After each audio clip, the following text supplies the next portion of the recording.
सिहरे बदन राजा बिगड़त मन राजा रतिया के छगल छन छन कर चूड़ी खन खन कर अथिया के।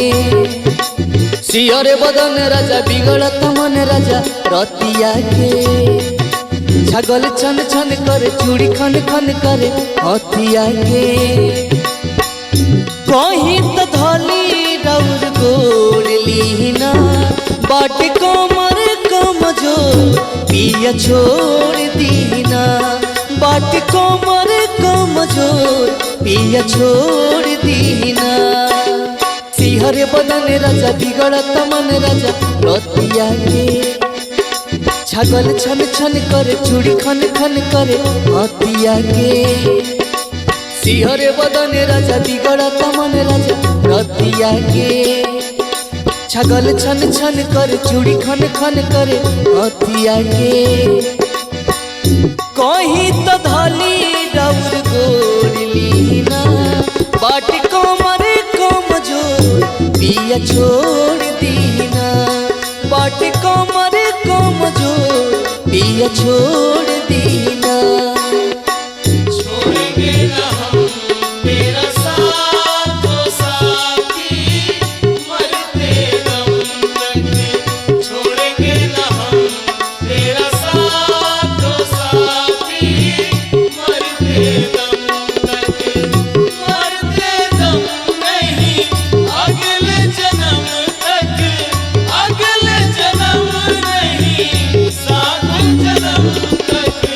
छोड़ेंगे ना हम तेरा साथ ओ साथी मरते दम तक। छोड़ेंगे ना हम तेरा साथ ओ साथी मरते दम।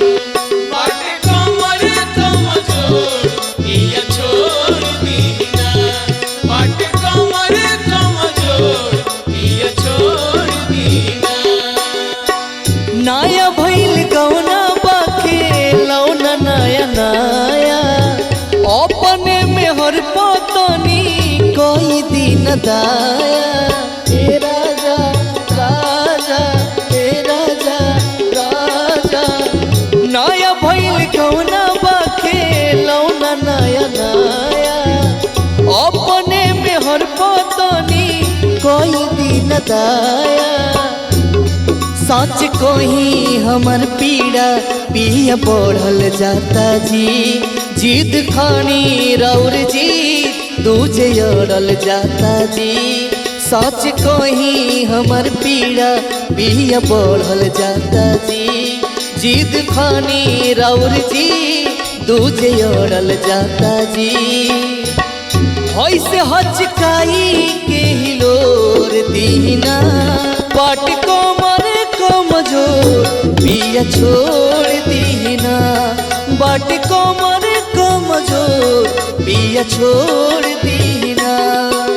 सिहरे बदन राजा बिगड़त मन राजा रतिया के छगल छन छन कर चूड़ी खन खन कर हथिया के।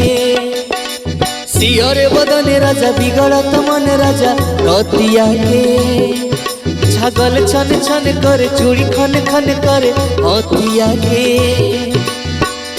कहीं तो धली रौर गोड़ लीना बाट कोमर कमजोर पिया छोड़ दीना बाट कोमर कमजोर पिया छोड़ दीना बाट कोमर कमजोर पिया छोड़ दीना बाट कोमर कमजोर पिया छोड़ दीना बाट कोमर कमजोर पिया छोड़ दीना बाट कोमर कमजोर पिया छोड़ दीना।